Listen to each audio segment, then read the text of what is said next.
From JBS Studios in Greater New York, this is the JBS News Update with Teisha Bader. I'm Teisha Bader with the JBS News Update for Thursday, April the 28th, 2022. We open with commemorations today in Israel for Yom HaShoah, Holocaust Martyrs and Heroes Remembrance Day, which officially began last night in Jerusalem with a state ceremony from Yad Vashem, the World Holocaust Remembrance Center, which included Israel's leaders, Israeli Prime Minister Naftali Bennett, President Isaac Herzog, who both spoke at the gathering, as well as dignitaries from around the world and Holocaust survivors, including this year's designated torchlighters, who lit the flames to remember the 6 million Jews murdered by the Nazis during the Holocaust. At 10 a.m. local time this morning, sirens sounded across Israel, bringing the country to a standstill in memory and in tribute.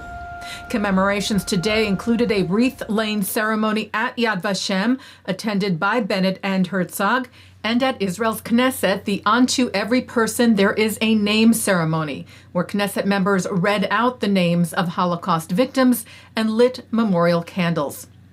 Bennett and Herzog took part, as did visiting president of the Bundestag, Germany's parliament, Babel Bass, who said in German ahead of the ceremony, "From our historical guilt stems a commitment. It is upon us to fight resolutely against anti-Semitism in all of its forms, and it is upon us to preserve the victims' memory and to pass on their memory to the younger generations."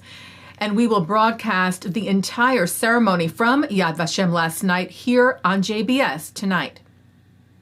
The March of the Living took place today with 8 Holocaust survivors leading some 2,500 people from around the world on the 2-mile walk from Auschwitz to Auschwitz-Birkenau at the site of the former death camp in Poland.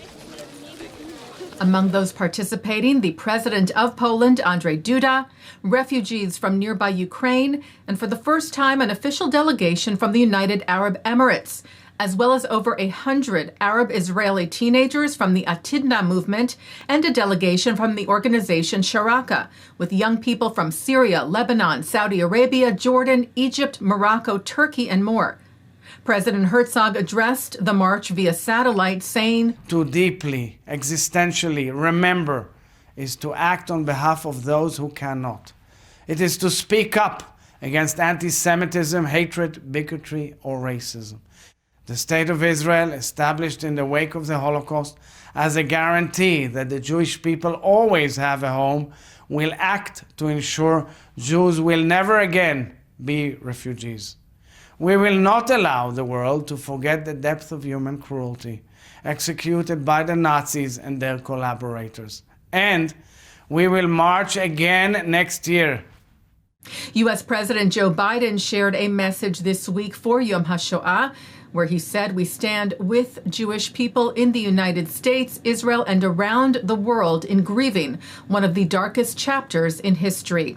The Bidens will be screening the HBO film Survivor today at the White House to mark Yom HaShoah. It tells the story of Jewish boxer Harry Haft, who boxed in order to survive the Holocaust. The film's director Barry Levinson, lead actor Ben Foster, and others will be among the attendees.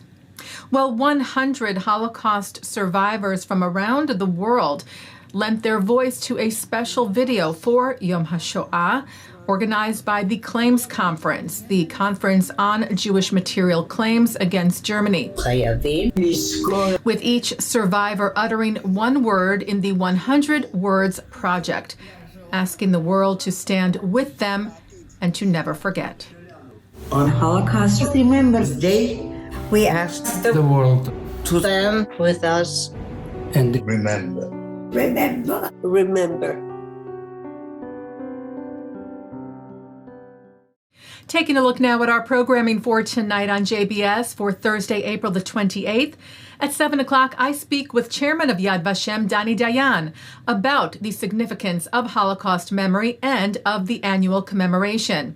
And then with Holocaust survivor Olga Kaye, one of the torchlighters at the Yad Vashem ceremony, who shares her story. And then at 7:30, we bring you the ceremony from Yad Vashem last night in its entirety.